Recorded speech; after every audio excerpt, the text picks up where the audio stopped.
Tem lembrança de infância que esquenta o coração da gente, né? Mas tem outras que, nossa, por mais que o tempo passe, ainda deixam umas cicatrizes que ninguém vê. Algumas marcas até somem da pele, mas da alma nunca mais saem. Eu sei bem como é isso. Opa, tudo bem, meus queridos? Meu nome é Beatriz, mas a vida inteira todo mundo me chamou de Bia. Hoje, eu tô com 72 anos, mas essa história aconteceu, caramba, há muito tempo. Quando eu era só uma menininha de 8 anos. Antes de eu começar, me conta uma coisa. De que cantinho do Brasil você tá vendo esse vídeo? Eu amo saber até onde minhas histórias chegam. Então, escreve aí nos comentários. Vai. E se der, já solta o dedo no like e se inscreve no canal, por favorzinho. Isso me ajuda demais a continuar trazendo essas histórias para vocês. Minha mãe sempre dizia que criança tem que aprender pelo amor ou pela dor. E lá em casa, amor era artigo de luxo. Eu não me lembro de ganhar beijo ou abraço dela. Não lembro de um eu te amo. O que eu lembro são das regras. Muitas regras. Algumas pareciam normais, sabe? Não falar de boca cheia, não entrar com o pé sujo em casa, não deixar roupa jogada. Mas tinham outras regras, que ninguém falava em voz alta. Eu aprendi, por exemplo, que não podia dar um pio contra a minha mãe. Se eu derrubasse um copo d'água na mesa, ela apertava meu braço com força, me arrastava para um canto e falava baixinho. Você nunca aprende, não é, Beatriz? Se eu demorasse para arrumar a cama, ela me fazia ajoelhar no chão gelado, de mãos para cima, até eu aprender a ser mais rápida. Se eu falasse qualquer coisinha que ela não gostasse, ela segurava meu rosto com tanta força que meus olhos enchiam de lágrima. Se eu começasse a chorar, ela suspirava, impaciente, e dizia: "Tá vendo? Chora por qualquer besteira. Você é muito fraca." E se alguém perguntasse dos roxos nos meus braços, ou nos joelhos, ela abria um sorriso e respondia: "Essa menina vive caindo, é uma desastrada." E todo mundo acreditava. Minha mãe não gritava, ela não perdia o controle. E isso era o pior. Se ela gritasse, talvez alguém tivesse notado. Se ela se descontrolasse, talvez as vizinhas ouvissem. Mas a minha mãe era sempre calma. O rosto dela nunca mudava a expressão. Uma vez eu deixei um prato cair e quebrar. Eu travei na hora. Sabia que ela estava bem atrás de mim. O silêncio foi pior que qualquer berro. Ela só pegou minha mão, virou minha palma para cima e deu um tapa forte, que ardeu na mesma hora. Depois, ela segurou meus dedos e apertou com tanta força que eu comecei a chorar baixinho. Você precisa aprender a ser mais cuidadosa, Bia.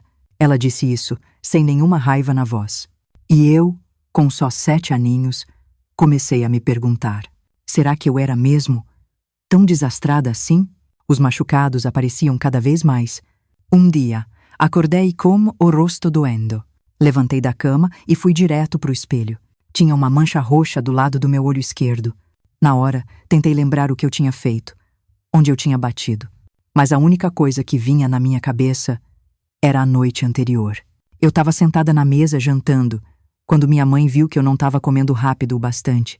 Ela se inclinou, pegou a colher da minha mão e bateu no meu rosto. Foi rápido, discreto. Meu pai nem viu. Ele estava lendo o jornal dele, de boa.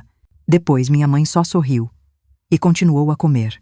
E agora, ali no espelho, eu via o resultado daquela noite. Moido espia. Minha amiga Júlia arregalou os olhos assim que me viu na escola. O que aconteceu com seu rosto? Oiglai. Eu não podia contar a verdade. Minha mãe já tinha me ensinado o que dizer. Então, só abaixei a cabeça e murmurei: "Acho que eu caí da cama." Julia riu. "Nossa, você cai toda hora. Parece até que é de propósito." E eu ri também, porque era mais fácil rir. Era mais fácil fingir que era verdade. Mas dentro de mim, alguma coisa começou a mudar. Foi nesse dia que eu comecei a reparar. As outras crianças na escola corriam, brincavam, pulavam, subiam em árvore. E sim, elas caíam. Mas nenhuma delas tinha tantos machucados quanto eu. Nenhuma delas precisava ficar dando desculpas sobre o próprio corpo o tempo todo. Por que só eu tinha roxos pelos braços? Por que só eu acordava com manchas novas, sem ter caído de verdade? E então eu comecei a me questionar. Será que eu era mesmo tão desastrada? Ou será que tinha alguma coisa muito errada, que ninguém mais estava vendo? Quando eu passava pelo portão da escola, sentia um alívio, sabe? como se, por algumas horinhas, eu pudesse respirar sem medo de errar. Dentro de casa, cada passo meu precisava ser calculado, cada palavra, medida. Mas na escola, eu me sentia um pouco mais leve. Não que eu fosse uma criança extrovertida. Pelo contrário, eu era quieta, tímida, sempre observando mais do que falando. Mas ali, entre as paredes da sala de aula, ninguém me obrigava a andar na ponta dos pés. Só que naquele dia, tudo mudou. Eu nunca gostei de chamar atenção. Aprendi desde cedo que quanto menos olhares em cima de mim, melhor. Mas, naquele dia, minha própria professora fez uma coisa que me colocou no centro de tudo e me fez perceber que talvez eu não soubesse mentir tão bem quanto minha mãe pensava. Foi logo depois do recreio. A gente voltou para a sala e a professora pediu para a gente abrir os cadernos. Eu tentei segurar o lápis com a mão direita e senti um incômodo. Uma pontada leve, mas que me fez franzir a testa. Minha mão estava dolorida. Olhei de relance e vi que ainda tinha uma marca ali, 2 dedos roxos, na parte de dentro do meu pulso. Pequenos, mas visíveis. Na noite anterior, eu tinha derrubado um copo na mesa do jantar. Minha mãe não falou nada na hora, só me lançou um olhar que fez meu estômago gelar. Quando terminei de lavar a louça, ela segurou meu pulso. Primeiro, apertou devagar, como se quisesse ter certeza de que eu estava prestando atenção. Depois, apertou com força. Força o bastante para me fazer prender a respiração e querer puxar a mão. Mas eu sabia que se eu tentasse, ia ser pior. Você precisa ser mais atenta, Bia. Foi só isso que ela disse antes de me soltar e voltar para o que estava fazendo, como se nada tivesse acontecido. Agora, olhando para a marca no meu pulso, eu sabia que não podia deixar aquilo à mostra. Disfarcei, puxei a manga do uniforme para cobrir a pele, tentando focar na aula.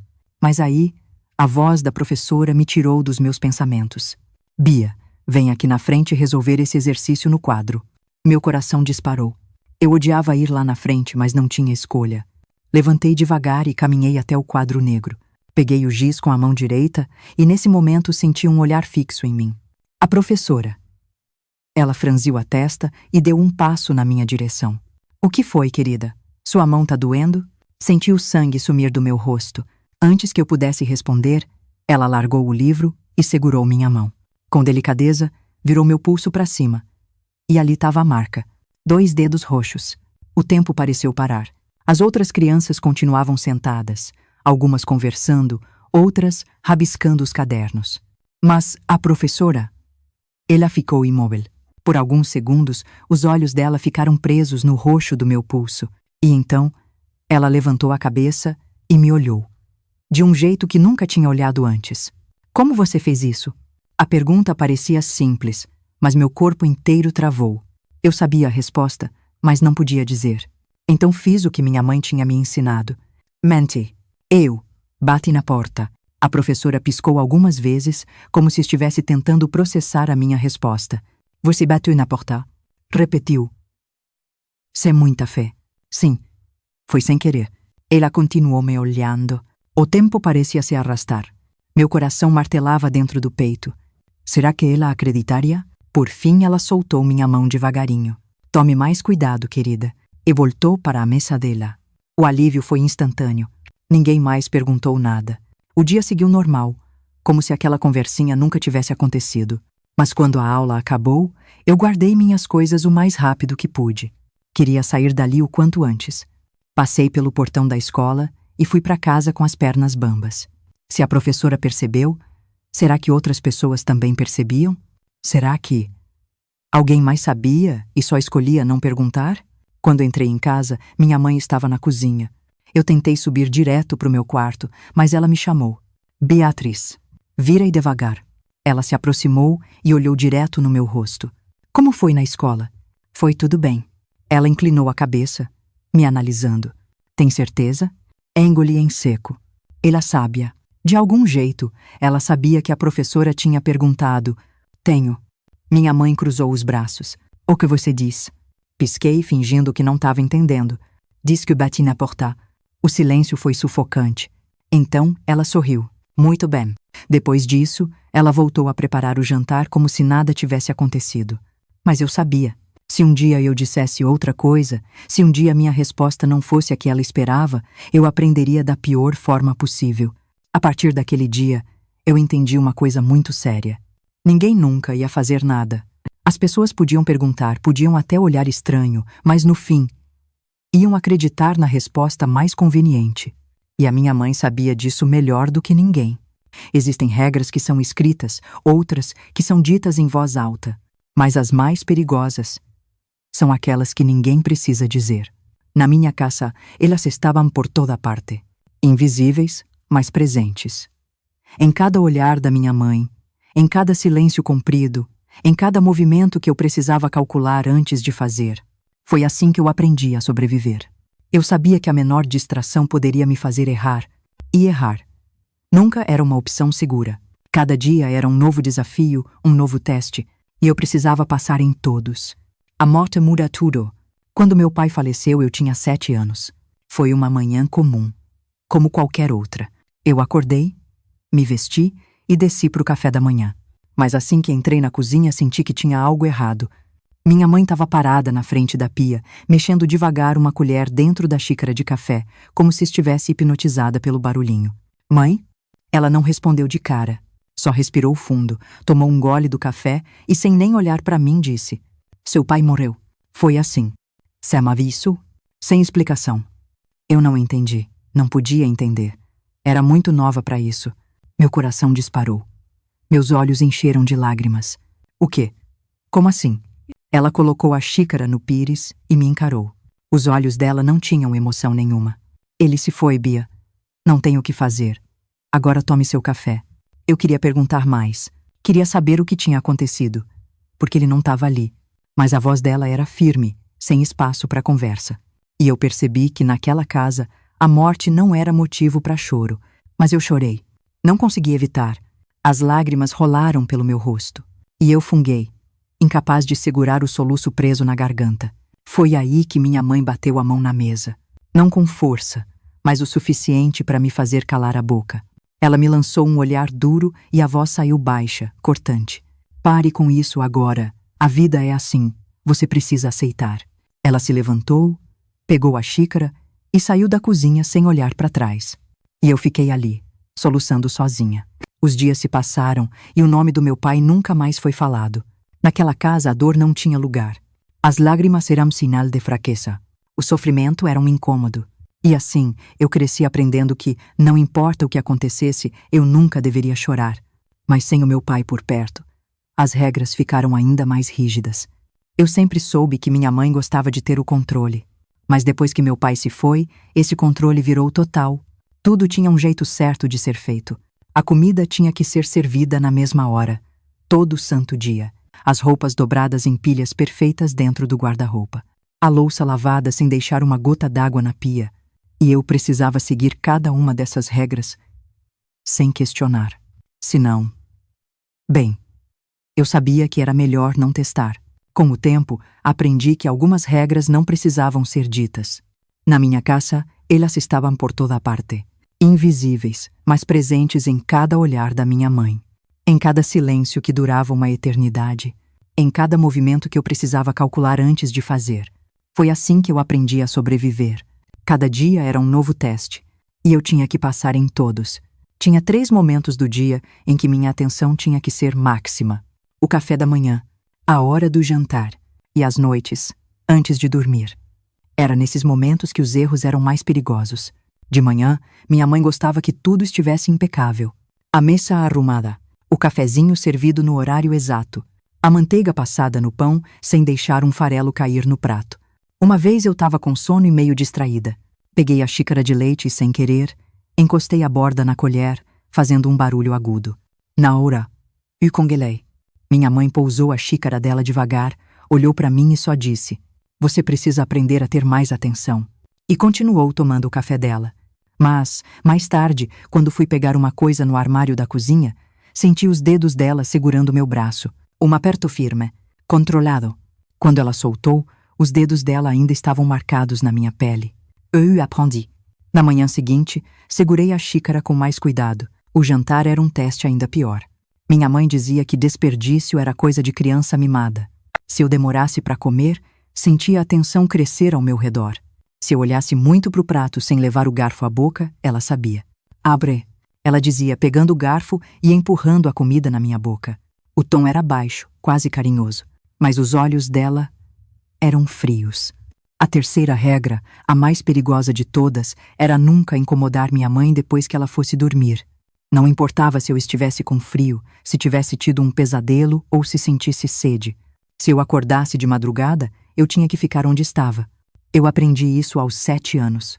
Naquela idade, acordei assustada depois de um sonho ruim. Sem pensar muito, levantei e fui até o quarto dela. Bati de levinho na porta. Mãe? Antes que eu pudesse falar mais alguma coisa, a porta se abriu de repente.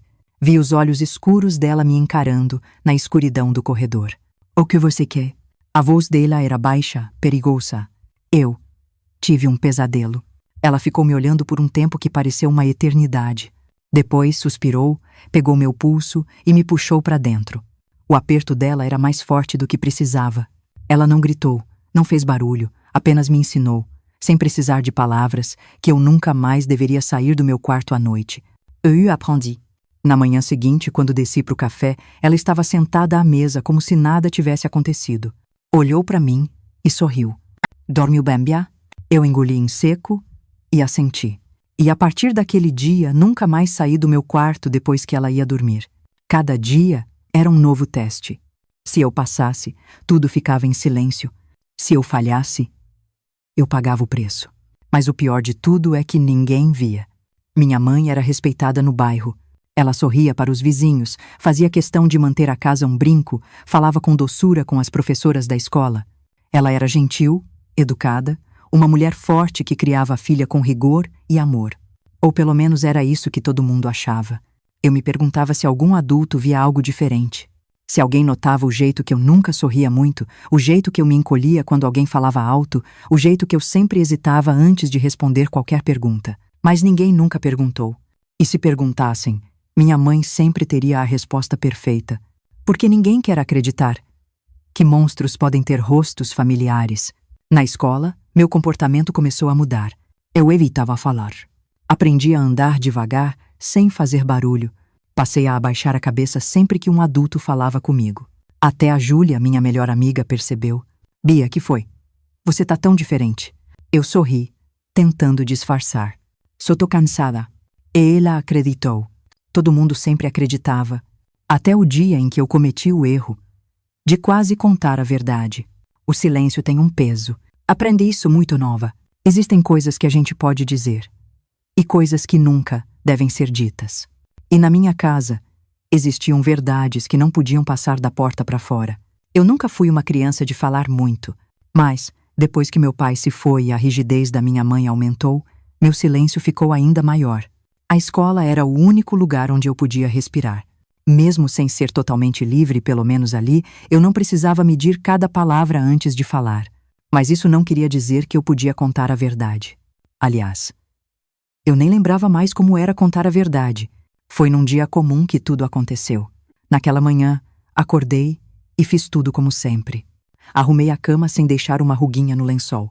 Escovei os dentes contando os segundos na minha cabeça. Desci para a cozinha e tomei meu café da manhã sem fazer barulho. Minha mãe estava quieta naquele dia. Isso geralmente era um mau sinal. Se ela me olhasse nos olhos e sorrisse, queria dizer que eu tinha passado no teste do dia anterior.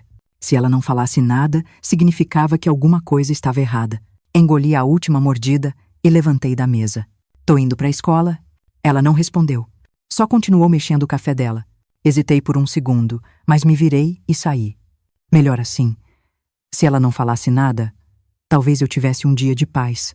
Ou pelo menos foi o que eu pensei. A manhã na escola foi como qualquer outra. As aulas eram longas, mas eu gostava.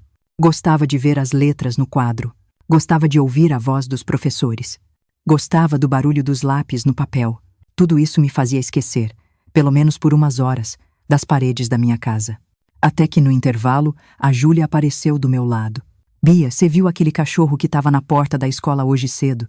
Eu neguei com a cabeça. Que cachorro? Um vira-lata preto e branco. Tão fofinho. Ele chegou perto de mim. Acho que estava com fome. Ela riu, animada, mas logo o olhar dela parou em mim. Você tá diferente. Senti o coração acelerar. Diferente como? Sei lá. Você não ri mais como antes. Nem fala muito.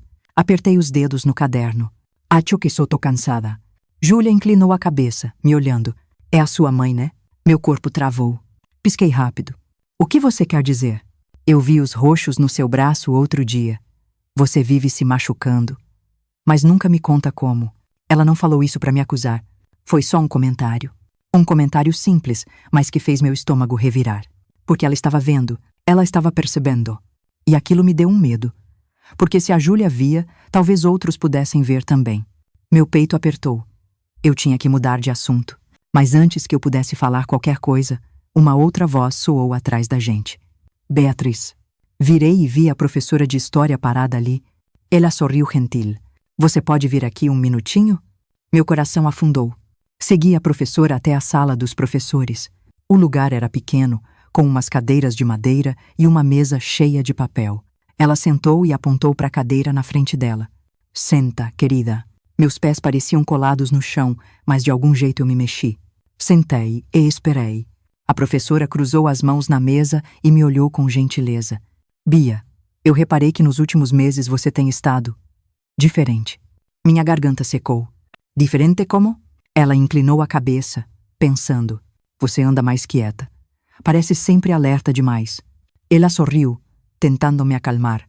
E eu percebi que você tem aparecido com alguns machucados. Minha cabeça girou. Machucados? Sim.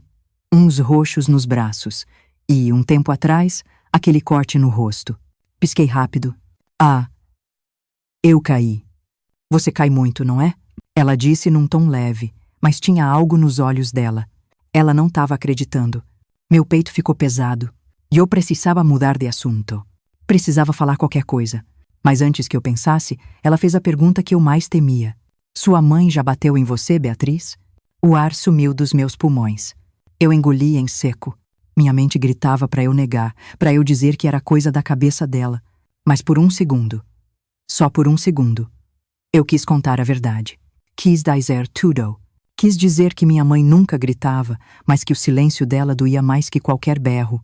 Quis dizer que às vezes eu acordava com o corpo dolorido e que por mais que eu tentasse lembrar o que eu fiz de errado, nunca achava a resposta. Quis dizer que eu vivia com medo de cada olhar dela. Quis dizer que, às vezes, eu queria que alguém soubesse. Mas então, a voz da minha mãe ecoou na minha cabeça. Você precisa aprender a aceitar. Engoli a saliva. Abaixei os olhos. E quando minha boca abriu, foi para dizer. Não. O silêncio entre nós ficou pesado.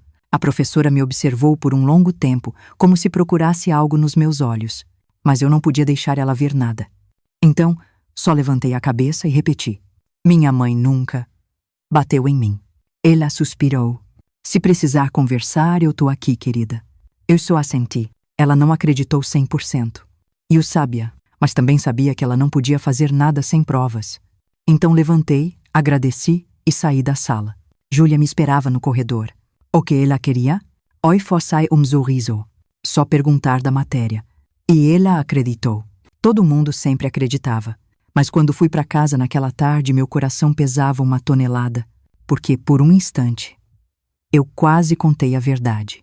E eu sabia que se minha mãe descobrisse isso, eu nunca mais ia ter coragem de falar uma só palavra. O corpo da gente aprende a se defender antes da mente. Antes mesmo de eu entender o que estava acontecendo, eu já tinha me acostumado a encolher os ombros ao menor sinal de alguém chegando perto. A andar sem fazer barulho. A esconder os braços com as mangas compridas do uniforme, mesmo no calor. E a sorrir. Sempre sorrir. Era o jeitinho mais fácil de ninguém desconfiar de nada.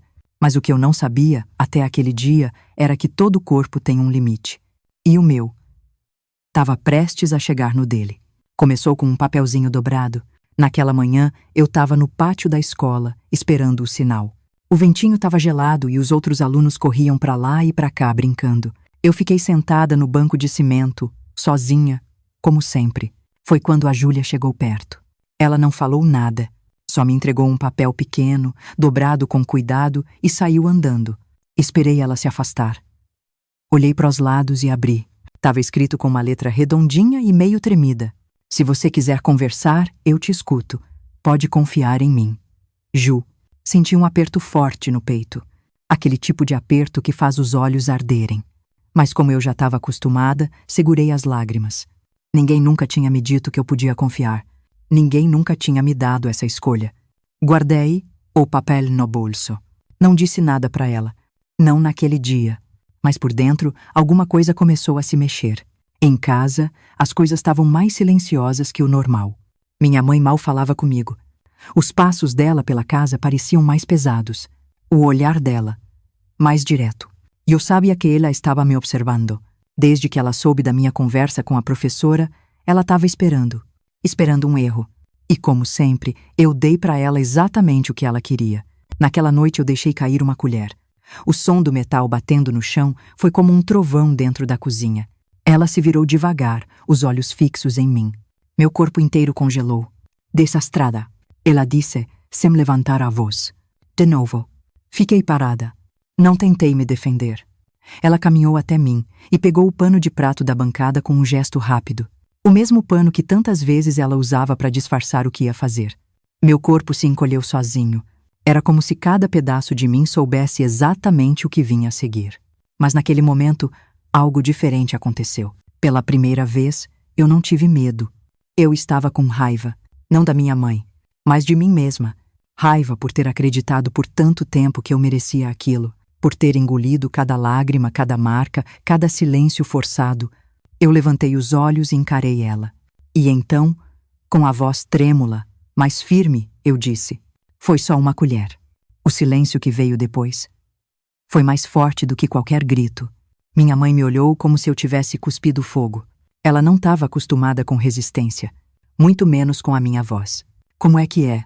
Ela perguntou, sem mudar o tom. Eu só deixei cair uma colher. Repete? Isso não quer dizer que eu sou desastrada. A mão dela tremeu por um instante. Ela abaixou o pano devagar. Cuidado com o que você fala, Beatriz. Eu tô cansada. As palavras saíram sem controle. Eu faço tudo certo. Acordo cedo como quieta. Limpo a casa. Não respondo. Não choro. E mesmo assim você sempre acha um jeito de dizer que o problema sou eu. Minha voz falhava, mas eu continuei. O papai nunca teria deixado isso acontecer. Foi aí que os olhos dela mudaram. Ela me encarou por longos segundos. Depois, sem dizer uma palavra, se virou e saiu da cozinha. Subiu as escadas como se eu não tivesse dito nada. Como se eu não existisse. Naquela noite não consegui dormir. Deitada na cama, de olhos abertos no escuro, eu ouvi cada passo dela pela casa. Cada porta fechando. Cada armário abrindo. Mas nada aconteceu. Nenhuma visita no meu quarto. Nenhum castigo. Nenhuma bronca. Nada. No dia seguinte, ela agiu como se a noite anterior não tivesse existido. E talvez para ela, não tivesse mesmo. Fui para a escola com o estômago embrulhado. O papel da Júlia ainda estava no meu bolso. Na hora do intervalo, eu queguei perto dela. Ela me olhou, surpresa. Sentei do lado dela no banco. Ficamos em silêncio por uns segundos. Então respirei fundo e disse: eu não sou desastrada. Ela franziu a testa. Oi, Zai. Eu me virei para ela. Mas todo mundo acha que eu sou. Ela apertou minha mão, sem dizer mais nada. E naquele gesto, naquela mão pequena e quente segurando a minha, eu soube. Eu não estava mais sozinha. E foi ali, naquele instante de silêncio, que algo dentro de mim se libertou. Quando cheguei em casa naquela tarde, encontrei minha mãe sentada na mesa, dobrando roupas. Parei na porta da cozinha. Ela levantou os olhos, mas não disse nada. E pela primeira vez, eu também não disse nada. Só continuei andando. Cabeça erguida, passos firmes. Sem tropeçar, sem derrubar nada, sem medo. Naquele dia, eu parei de ser desastrada. Nem toda mudança começa com um grito. Às vezes ela começa com um silêncio diferente. Não aquele silêncio que machuca, que aperta o peito e gela o estômago. Mas um silêncio que chega leve, quase como um aviso, como se a vida dissesse: agora vai. Na manhã seguinte ao dia em que eu disse que não era desastrada, minha casa parecia outra. Mas na verdade quem estava diferente era eu. Minha mãe continuava a mesma. Ela preparou o cafezinho como todo dia, colocou as xícaras na mesa e sentou em silêncio, mexendo a colher devagar. Eu sentei na frente dela. Durante o café inteiro, ela não disse uma palavra, mas eu senti. Ela estava observando, esperando que eu voltasse a ser a Bia de antes. A Bia que andava sem fazer barulho, que se encolhia com um olhar, que dizia sim com os olhos baixos, mesmo quando a alma gritava não. Só que essa Bia não estava mais ali. E a minha mãe sentiu, porque pela primeira vez ela não tinha mais controle sobre a minha reação. E para alguém como ela, isso era mais assustador do que qualquer palavra. Os dias seguintes passaram devagar. Ela não me chamava mais de desastrada, mas também não me chamava de nada. Era como se eu tivesse deixado de existir. Os silêncios ainda enchiam os cômodos da casa, mas agora eles não me controlavam mais. Eu ia para a escola, sentava perto da Ju, conversava um pouco, comia mais devagar no intervalo. Comecei até a levantar os olhos quando a professora chamava meu nome. Coisa simples, né? Mas para mim eram revoluções inteiras. Foi numa quarta-feira cinzenta que tudo mudou de vez. A professora chamou minha mãe para uma reunião. Ela odiava ser chamada na escola. Sentia como se estivessem tentando invadir o território dela. Na noite anterior, eu percebi que ela estava diferente. Andava pela casa com passos mais duros, abria e fechava gavetas com mais força. Não falou comigo, mas eu sabia. Ela estava furiosa. Só que, dessa vez, eu não tive medo. Na manhã seguinte, ela me levou para a escola, como de costume. Não falou no caminho. Eu também não. Ao chegar, ela desceu do carro com aquela mesma cara amarrada de sempre e foi direto para a sala da diretora. Eu fui para minha aula, mas não conseguia me concentrar. Alguma coisa me dizia que aquela conversa não tinha sido como as outras. E eu estava certa. Quando voltei para casa naquele dia, ela estava na cozinha, sentada, imóvel, os olhos fixos na toalha da mesa. E eu parei na porta. Ela ergueu os olhos lentamente e disse: "A professora disse que você está diferente." Oi, assenti. Ela respirou fundo. Ela disse que você tem se aberto, que tem amigos agora, que anda sorrindo mais. Continuei em silêncio. Ela apoiou as mãos na mesa. Eu criei você para ser forte, não para depender dos outros. Minha garganta apertou. Oi, sou forte. Ela franziu a testa. Não parece. Agora vive cheia de ideia na cabeça. Não são ideias, respondi. São verdades. O silêncio que se seguiu foi o mais pesado que já existiu entre nós. Minha mãe me olhou como se estivesse vendo uma estranha. E eu acho que naquele momento ela percebeu. Ela não tinha mais poder sobre mim. Naquela noite, fiquei no meu quarto acordada até mais tarde. A luz do abajur acesa, meus cadernos espalhados na cama. Mas eu não estava estudando. Eu estava pensando em como seria a minha vida dali para frente. Em como seria crescer sem carregar o peso de agradar alguém que nunca se importou em me ouvir. Pensei no meu pai, nas poucas lembranças que eu tinha dele, no jeito como ele me olhava, como se eu fosse feita de coisa boa. E então, eu me levantei. Abri minha gaveta e peguei minha pequena mala de tecido surrado. Coloquei umas roupas, um par de meias, meu caderno favorito e o bilhete da Ju. Eu não chorei, porque pela primeira vez na vida eu sabia exatamente o que estava fazendo. Esperei a madrugada. Sabia que minha mãe tinha o sono pesado. Ela confiava demais no próprio controle e nunca imaginou que eu teria coragem de sair. Mas eu tive. Quando o relógio da sala bateu 3 da manhã, abri a porta da frente sem fazer barulho.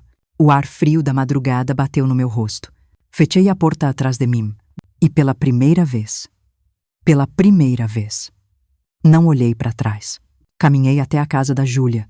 Ela morava com os avós, a poucos quarteirões dali. Toquei a campainha uma vez e esperei. Fóramos a voz dela que abriram. Júlia já estava acordada. Quando me viu, ela entendeu tudo num olhar só. Ela não perguntou nada. Apenas me puxou para dentro e me abraçou. Um abraço leve. Um abraço seguro. Um abraço que eu esperei a vida inteira para receber. A Ju e a família dela me acolheram até que a escola entrou em contato com o conselho tutelar. Eles ouviram minha história. Com delicadeza. Me ouviram. Me protegeram. O processo não foi fácil, mas eu estava determinada. Contei tudo, sem exageros, sem gritos, sem drama. Eu só soltei tudo que segurei dentro de mim por tanto tempo que chegou a doer. E pela primeira vez, alguém acreditou. Alguns meses depois, fui acolhida por uma nova família. Uma casa modesta. Casal simples, mas ali tinha paz. Ninguém me chamava de desastrada. Ninguém dizia que eu era um problema. Eu podia rir alto, fazer barulho, errar. Beatriz. Hoje, olhando para trás, eu me pergunto como aguentei tanto tempo calada, Mas eu entendo, porque o medo prende, a vergonha silencia, e a solidão faz a gente acreditar que não existe saída. Mas existe, sempre existe. E naquele dia em que fechei a porta da minha antiga casa sem olhar para trás, foi o dia em que a Bia começou a viver. Muito obrigada por ter ficado comigo até aqui, meu amor. Se essa história tocou seu coração de alguma forma, se você sentiu alguma coisa enquanto me ouvia, deixa seu like, se inscreve no canal e compartilha com alguém que precisa ouvir isso também. E me conta aqui nos comentários de onde você está me assistindo. Eu adoro saber até onde minhas palavras conseguem chegar. O seu apoio faz toda a diferença para que eu continue contando histórias como essa. Histórias reais, emocionantes, que precisam ser ouvidas. Um beijo no seu coração. Da vovó Bia. Até a próxima.